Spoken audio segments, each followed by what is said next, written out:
ధ్యాయేత్ పద్మాసనస్థాం వికసితవదనాం పద్మపత్రాయతాక్షీం హేమాభాం పీతవస్త్రాం కర్కలతలసద్ధేమ పద్మాం వరాంగీం సర్వాలంకారయుక్తాం సకలమభేదాం భక్తరమ్రాం భవానీం శ్రీవిద్యాం శాంతమూర్తిం సకల సురనుతాం సర్వసంపత్ప్రదాత్రీం. శ్రీ బెజవాడ కనకదుర్గాదేవ్యై నమః. శ్రీ దుర్గామల్లీశ్వరాభ్యాం నమః. మనము సాధనలు చేస్తూ ఉంటారు ప్రతి ఒక్కళ్ళు కూడా. ఈ శాంతులు ఏమండి, మా గ్రహాలు పుట్టినప్పుడు నక్షత్రం బాలేదండి, లేకపోతే నక్షత్ర శాంతి చేయించామండి, గ్రహాలు బాలేదన్నారండి, లేకపోతే మా ఇంట్లో వాళ్ళు ఎవరో చచ్చిపోయారండి, ఇంట్లో చచ్చిపోయాడండి అందుకని ఇల్లు సంవత్సరం అంతా ఖాళీ చేస్తామండి, తర్వాత పితృదోషాలు అన్నారండి ఏమండి అక్కడికి దానికోసం అని చెప్పేసి గోకర్ణం వెళ్ళి చేయించమన్నారండి. అలాగా మేము చేయించామండి కానీ ఫలితాలు లేవు. కాలసర్పదోషం అన్నారండి, శ్రీకాళహస్తి వెళ్ళామండి, లేకపోతే త్రయంబకేశ్వరం గుడికి వెళ్ళామండి, ఇవన్నీ లక్షల రూపాయలు ఖర్చు పెట్టామండి. అండ్ లాస్ట్లో ఆఖరిగా అడుక్కు తిని మీ దగ్గరికి వచ్చామండి. ఇదే ఏ జ్యోతిష్కుడికి కలిగేటటువంటి అనుభవాలన్నీ కూడా. అంటే ఎవరి దగ్గరికి వెళ్ళినా సరే ముందు ఏమండి డబ్బులు వేసామండి, వాళ్ళు బ్లాక్ చేసేసారండి నెంబరు. తర్వాత ఇవన్నీ ఏంటి, ఇవన్నిటి బదులు మీకు ఒక్క రూపాయి కూడా ఖర్చు అవసరం లేకుండా చక్కగా ఒక ఉపాస్య దేవతను సెలెక్ట్ చేసుకోవాలి మీరు. ఏదో ఒక దేవుడు, బ్రహ్మో విష్ణువో శివుడో లేకపోతే ఈ యొక్క అమ్మవారో, ఇలా వీళ్ళందరూ కూడా prime minister level president level అనుకోండి, ప్రోటోకాల్ ఉంటుంది కదా, వాళ్ళని కలవలేరు మీరు వెళ్ళి.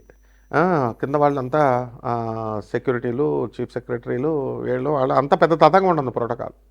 కాబట్టి చిన్న దేవతలను సెలెక్ట్ చేసుకుంటున్నారు ఈ మధ్యకాలంలో. ఎవరు ఆ దేవతలు అంటే క్షేమతరమైనటువంటి దేవతలు. ఇప్పుడు మనకి మానవ జన్మ కంటే కూడా పై లెవెల్ ఉన్నటువంటి ఎనర్జీస్, మానవ జన్మ మనం ఎనర్జీయే, దానికంటే హైయర్ ఎనర్జీ ఎవరు? యక్ష, గంధర్వ, కిన్నెర, కింపురుష, అప్సరస, ఆ తర్వాత దేవతలు, తర్వాత వాళ్ళకంటే పెద్ద బ్రహ్మ విష్ణు మహేశ్వరులు, ఆది పరాశక్తి. ఇలా ఏవైతే మన పురాణాల్లో వర్ణించబడ్డాయో, వేదాల్లో, శాస్త్రాల్లో, ఇతిహాసాల్లో, మరి ఇవన్నీ కూడా. అంతేగాని వాటిని చేయాలి కానీ కరాంగుళి మాలలు వేదాల్లో ఇతిహాసాల్లో ఉన్నాయని ఒక అమ్మాయి పబ్లిసిటీ చేస్తుంది. వేదాల్లో ఇతిహాసాల్లో కరాంగుళి మాలలు ఉంటాయి అసలు. కాబట్టి ఇదిగో మీరు కోటీశ్వరుడు అయిపోవాలా, ముందు మీరు ఈ మాల వేసేసుకోండి అని పబ్లిసిటీ ఇస్తుంది. ముందు ఆమె కోటీశ్వరురాలు అయిందో లేదో మీరు అడగాలి. ఆ బుద్ధి మీకు ఉండాలి. ఫస్ట్ చెప్పాడంటే ఈ మాల వేసేసుకోండి, ఉంగరం పెట్టేసుకోండి, అలాగే ఈ యొక్క జాతిరత్నం పెట్టేసుకోండి అంటే ఫస్ట్ నువ్వేంట్రా, నువ్వు అయ్యావా లేదా ఫస్ట్ మాకు చెప్పు అని అడగాలి. సో వీటితో అన్నిటితో కూడా సంబంధం లేకుండా యక్షిణీ దేవత ఆరాధన అనేటటువంటిది ఒక్క రూపాయితో కూడా ఖర్చు లేకుండా చేసుకునేటటువంటి సాధన. ఈ 12 రాశుల వారు కూడా ఏ రాశుల వారు యక్షిణీ సాధన చేస్తే బాగుంటుంది, ఏ రాశుల వారు కిన్నెర సాధన చేస్తే బాగుంటుంది, ఏ రాశుల వారు అప్సరస సాధనలు చేస్తే బాగుంటుంది, లేకపోతే మొత్తం 12 మంది కలిపి బ్యాచ్ల కింద డివైడ్ అయ్యి యక్షిణీలు చేద్దామా లేకపోతే అప్సరసలు చేద్దాం, మీ ప్రాబ్లమ్స్ని బట్టి సొల్యూషన్ అనేటటువంటిది ఉంటుంది. ఇందులో మేము మంత్రాలు చెప్తుంటే ఒక ఆయన ఫోన్ చేసి ఏమండి గురువుగారు మీరు చెప్తున్నట్టుగా మంత్రంతో సహా మీ ఫోటో తీశానండి, నాకు కొంతమంది శిష్యులకు ఉన్నారండి, పోలీస్ ఆఫీసర్లకు కూడా నేను ఆ మంత్రాలు పంచుతున్నానండి, ఎవరు చెప్పండి నేను పంచమని, మీకు రక్తచందనం ఇస్తానండి, ఏదో పంపిస్తానండి, మీ అడ్రస్ పెట్టండి, పోస్ట్ చేసేస్తాను, కొరియర్స్ చేసేస్తాను అన్నాడు. ఇలాంటి వాళ్ళని నేను 100 మందిని చూస్తాను. ఇంకొకడు నేను పీఠం పెట్టానండి గురుగారు మీరు రావాలండి, అక్కడ నా శిష్యులకి నేను ఇచ్చేస్తున్నానండి, మంత్రోపదేశాలు నేను చేసేస్తున్నానండి, ఇవన్నీ ఏమీ సిద్ధించవు. ఎందుకంటే ఎవరైతే యక్షిణీ సాధన ఇప్పుడు నేను చేశాను, నాకు సిద్ధించింది, నాకు గురు పరంపర ఉంది, నా గురువుల గురించి మొత్తం నా వీడియోలో ముల్లపూడి సత్యనారాయణమూర్తి కూడా వీడియోలు అన్నీ వస్తాయి. నా గురు పరంపర, ఆ గురువులు అందరూ తెలుస్తారు మీకు. ఆ గురు పరంపరలో గురుముఖతానే నేర్చుకోవాలి ఇవి. అయితే మరి ఎంకరేజ్ చేయాలి కదా, గురుముఖత నేర్చుకోండి అంటే ఆదిశంకరుల ఫోటో పెట్టుకోండి, కృష్ణుడి ఫోటో పెట్టుకోండి, జగద్గురువు చేసుకోండి అన్నాం. మరి చేసుకోండి అంటే ఇలాంటి వాళ్ళు వస్తారు, వీళ్ళు అనమాట మెయిన్ చీడ పురుగులు అంటే వీళ్ళే. ఎంతవరకు ఆ కొరియర్ వచ్చింది లేదు, రక్తచందనం లేదు, మొత్తం 63 క్షేత్రాల నదుల నీళ్ళండి అన్నాడు. ఒక క్షేత్రం నీళ్ళు కూడా ఉండవు. సో ముందు ఇవన్నీ భ్రమల నుంచి బయటపడేసేది యక్షిణి. ఎందుకంటే యక్షిణి దేవత భ్రమలకే భ్రమ, మాయలకే మాయ, కామరూపి ఆమె. ఆ తర్వాత పనికి మాలిన వాళ్ళు అందరూ వచ్చి యక్షిణీలను బ్యాడ్ పబ్లిసిటీలు చేసేసి యక్షిణీలు పీకుతుంటాయి, చంపేస్తాయి, తర్వాత సంభోగం చేస్తాయి మీతో వచ్చి, ఇలాగా భార్యని భక్షిస్తాయి, ఇలా ఎవడు ఇష్టం వచ్చినట్టు వాడు చెప్తున్నారు. ప్రతి దానికి కూడా సృష్టిలో ఒక క్రమబద్ధీకరణ అనేటటువంటిది ఉంటుంది, ఒక ఆర్గనైజ్డ్గా కమిట్మెంట్ అనేటటువంటిది ఉంటుంది. ఏంటంటే ఇప్పుడు ఆ యక్షిని తినాలనుకోండి, మీరు పిలిస్తేనే వచ్చి తినాలా, మిమ్మల్ని ఊరి మీద పడిపోయి తినవా? బలులు కావాలనుకోండి అమ్మవార్లకి, బలులు మీరు ఇస్తేనే, నువ్వు ఒక కోడిపెట్టను కొని, కోడిపుంజును కొని నువ్వు ఇస్తే ఆ అమ్మవారు తింటదా? లేకపోతే ఆమె పీక్కొని తినలేదా? ఆమె వచ్చేసి ఊరి మీద పడి కోళ్ళని మేకలు కాదు మనుషులను పీక్కుని తినేస్తుంది. కాబట్టి ఇదంతా కూడా నాన్ సెన్స్ అనమాట. ఏ యక్షిణికి, ఏ అమ్మవార్లకి, వీళ్ళకి ఎవరికి కూడా ఏ బలులు ఇవ్వాల్సినటువంటి అవసరం లేదు. ఏ మాంసాలు, ఏ మటన్లు, చికెన్లు, మందు బాటిళ్ళు, ఇంకో పనికి మాలిన బ్యాచ్ మందు బాటిల్ పెట్టమనే బ్యాచ్ ఒక బ్యాచ్ ఉంది. వీళ్ళంతా కేవలం భ్రమింపజేస్తున్నారు. Hire energies. మీరు ఒక యక్షిణిని ఆవాహనం చేస్తున్నారు, రోజు పూజ చేస్తున్నారు. రోజు పూజ చేస్తున్నప్పుడు ఆ యక్షిణి ఏం చేస్తుంది? మీరు అడిగిని నేను చేసి పెడతానంటుంది. It's like business. ఇప్పుడు మీరు ప్రపంచంలో ప్రతిదీ బిజినెస్సే. భార్య భర్తకి వంటలు చేసి పెడుతుంది, భర్త డబ్బులు తెచ్చి పెడుతున్నాడు, దానికి నిమిత్తం జీవితాంతం పోషించడానికి కట్నం తీసుకుంటున్నాడు, బిజినెస్. తర్వాత ప్రేమ సంగతి తర్వాత. అవన్నీ ప్రేమ ఉంటే విడాకుల కిందకి వెళ్తారా? రోజు కిట్లట్లు ఫైటింగ్లు ఎందుకు ఉంటాయి? ఆ విధంగా ఆ ఎనర్జీస్ యక్షిణీల్లో అత్యంత తొందరగా మీకు చేసి పెట్టేటటువంటి సాధన. దానికంటే మానవుడి కంటే కింద ఉండేటటువంటి లోయర్ ఎనర్జీస్ ఉంటాయి, దెయ్యాలు, భూతాలు, ప్రేతాత్మలు, ఇవన్నీ అవి మనమే అన్నమాట. ఆత్మస్వరూపం, భగవంతుడు అంతా ఒకటే, ఆత్మరూపుడు. ఆ యొక్క పరమేశ్వరుడు మన గురువుగారు బ్రహ్మశ్రీ చాగంటి కోటేశ్వరరావు గారు చెప్తారు ఒక వీడియోలో, ఏమని భూతనాథుడు ఆయనే. మరి తండ్రి ఇప్పుడు 10 మంది పిల్లలు ఉన్నారు, ఒక 9 మంది ఆఫీసర్లు అయిపోయారు, బ్యాంక్ ఆఫీసర్, ఐఏఎస్ ఒకడైపోయాడు, ఒకడేమో వేగబాండ్లాగా రోడ్ల మీద తిరుగుతున్నాడు. వదిలేసుకుంటాడా? రౌడీ షీటర్ అయితే వదులుకోడు కదా తండ్రి. ఆ విధంగా భూతాలు, ప్రేతాలు, ఆత్మలు, దెయ్యాలు ఇవన్నీ కూడా శివుడి సంతానమే. కాబట్టి శివుడు వాటిని చూసుకుంటాడు అని అద్భుతంగా చెప్పారు గురువుగారు. కాబట్టి మీరు యక్షిణీ సాధన చేసేటప్పుడు ఏమైనా గురుగారు నాకు మంత్రం ఇచ్చేయండి అంటే, ఫస్ట్ అసలు నువ్వు ఎవడవి, నీ స్పిరిచువల్ బ్యాక్గ్రౌండ్ ఏంటి, నువ్వు ఏ దేవతను పూజ చేస్తావు? ఈరోజే మీ వీడియో చూసి టెంప్టింగ్ అయిపోయి నేను యక్షిణీ సాధన చేసేది, యక్షిణి అంటే మామూలు మనిషి అనుకుంటున్నావా? మళ్ళీ తోలు తీసేస్తుంది. యక్షిణీలకు అస్సలు కోపం రాకుండా శాంతంగా ఉంచాలి. యక్షిణీలని బ్యాలెన్స్ చేయడానికి నీ గురువు ఉండాలి.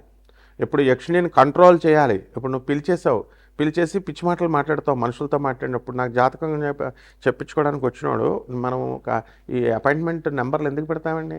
ఎవడైతే బాగుపడతారో కన్సల్టేషన్ కోసం అసలు డబ్బులు తీసుకోవాలి. మేము డబ్బులు తీసుకోం కదా. నాన్ కమర్షియల్ ఎందుకు చెప్తున్నాం? నాన్ కమర్షియల్ ఒక గవర్నమెంట్ ఆఫీసర్గా ఉన్నటువంటి వాళ్ళు మేము బిజినెస్లు చేయం. కాబట్టి నాన్ కమర్షియల్ అనే పదం అందుకు వాడతాం. ఈ బుర్రా జ్ఞానం మనుషులకు ఉండదు. ఏంటంటే ఏదో చెప్తున్నాడులే, ఫీజులు అపాయింట్మెంట్లు పెట్టేసి చేయడానికి మామూలు ప్రైవేట్ పంతుళ్ళా? మాకు రూల్స్, రెగ్యులేషన్స్, సిస్టము, గవర్నమెంటు ఇవన్నీ తెలుసు. కోర్టులు ఉంటాయి, జ్యుడిషియరీ ఉంటుంది, అలాగే సిస్టమ్ ఉంటుంది. ఏదైనా ప్రాబ్లం వస్తే దాన్ని కోర్టులో ఎలా వేయాలా, క్యాట్లో వేయాలా, ఇవన్నీ ట్రిబ్యునల్ కోర్టులో వేయాలా, లేదా హైకోర్టుకి వెళ్ళాలా, ఏ పోలీస్ ఆఫీసర్ని ఎలా డీల్ చేయాలి, ఇవన్నీ ఉంటాయి. ఇవేం లేకుండా ఊరికనే ఫోన్ కొట్టేసి అపాయింట్మెంట్, ఏమన్నా గురుగారు యక్షిణి సాధన చేసేస్తారండి నాకు సలహాలు ఇవ్వడానికి ఆడెవడో పనికిమాలని నా కొడుకు పెడుతున్నాడు. యక్షిణి దుర్గా యక్షిణి కాదండి, ఏ పురాణంలో చెప్పబడింది? గొట్టంగాడికి నీకు చెప్పడానికా నేను? నువ్వు ఏ పురాణాల్లో ఉందానికి చెప్పడానికి? దుర్గాదేవి కాళరాత్రి రూపంలో, యక్షిణి రూపంలో ఉంటుంది. యక్షస్వరూపాయ జటాధరాయ అంటే మన శివుడు కూడా నాగేంద్రహారాయ త్రిలోచనాయలో చదువుకో. యక్షస్వరూపాయ జటాధరాయ, యక్షుడు రూపంలో ఉంటుంది.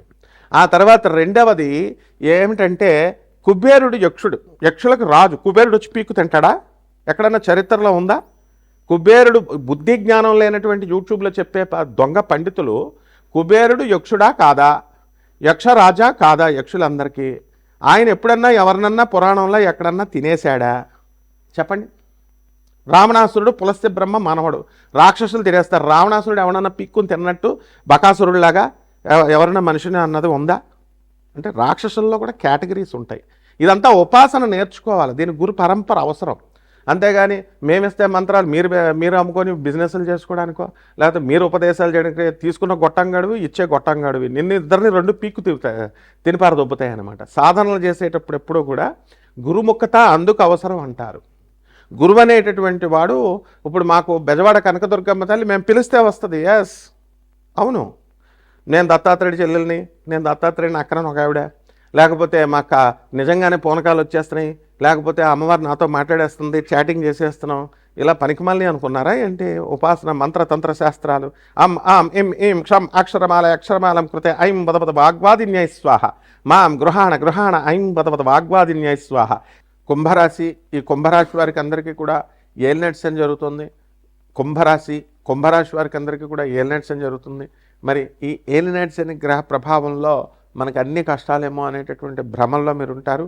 ఆ భ్రమల్ని, హాలుసినేషన్స్ని, ఆ తర్వాత ఆ యొక్క కన్ఫ్యూజన్స్ని అన్నింటినీ కూడా మనకి ఈ యక్షిణి సాధన అనేటటువంటిది నిర్మోహడంగా తీస్తుంది. ఎందుకంటే మాయలకే మాయ ఆమె కామరూపి యక్షిణి.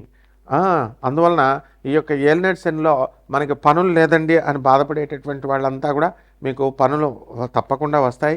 గురుడు మరి పంచమస్థితి కారకుడై మీకు సకల శుభాలని ఇస్తాడు. అంతేకాదు మీకు పిల్లలు లేనటువంటి వాళ్ళకి పిల్లలను కూడా కలిగిస్తారు. అలాగే ఐశ్వర్యాన్ని, మీకు సంపదల్ని అన్నిటిని కూడా తీసుకొచ్చి మీకు ఇవ్వడం అనేటటువంటివి జరుగుతాయి. అలాగే శిరస్సుకు సంబంధించినటువంటి వ్యాధులన్నీ కూడా, అలాగే యూరిక్ యాసిడ్ ఇలాంటి ప్రాబ్లమ్స్, మోకాళ్ళ నొప్పులు ఇవన్నీ కూడా మటుమాయం చేస్తుంది యక్షిణి సాధన. ఆరోగ్యాన్ని కూడా బ్రహ్మాండంగా సెట్ చేయడం అనేటటువంటిది యక్షిణీమాత యొక్క డ్యూటీ. కాబట్టి ఈ యొక్క కుంభరాశి వారికి అప్పుల బాధలతో ఉన్నటువంటి వాళ్ళు, బంగారం తాకట్టు పెట్టుకున్నామని బాధలతో ఉన్నటువంటి వాళ్ళు, ఎన్ని దైవ సాధనలు చేస్తున్నా మాకు ఒక దారి దొరకట్లేదండి అని అనుకునేటటువంటి వాళ్ళు చాలా హైర్ ఎనర్జీస్, కాబట్టి వాళ్ళకి టైం పడుతుంది.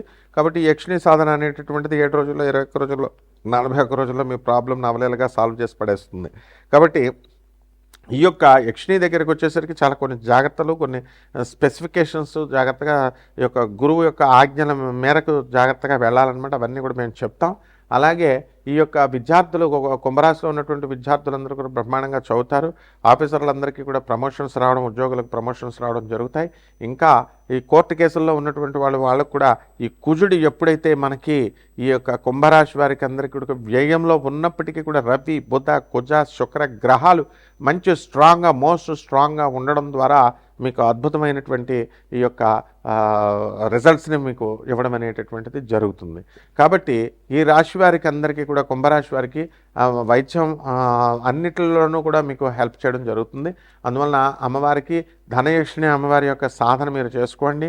అదేవిధంగా ఈ యొక్క ఏలినాటి శని కాబట్టి శని జపం చేయండి, శని స్తోత్రాలు చదవండి, శనికి కిలోంపావు నల్ల నువ్వుల్ని, నల్లని వస్త్రాన్ని పేద బ్రాహ్మణులకి శనివారం నాడు ఉదయం 8 గంటలకు దానం చేసుకోండి. దశమహావిద్యల్లో ఒకటైనటువంటి ఈ యొక్క అమ్మవారు మహాకాళి అమ్మవారి రూపంలో ఆమె దుర్గాయక్షిణి, మరి మా కాళరాత్రి రూపంలో మనం చేస్తాము. దుర్గాదేవి యక్షిణి రూపంలో అవన్నీ మేము చెప్తాం.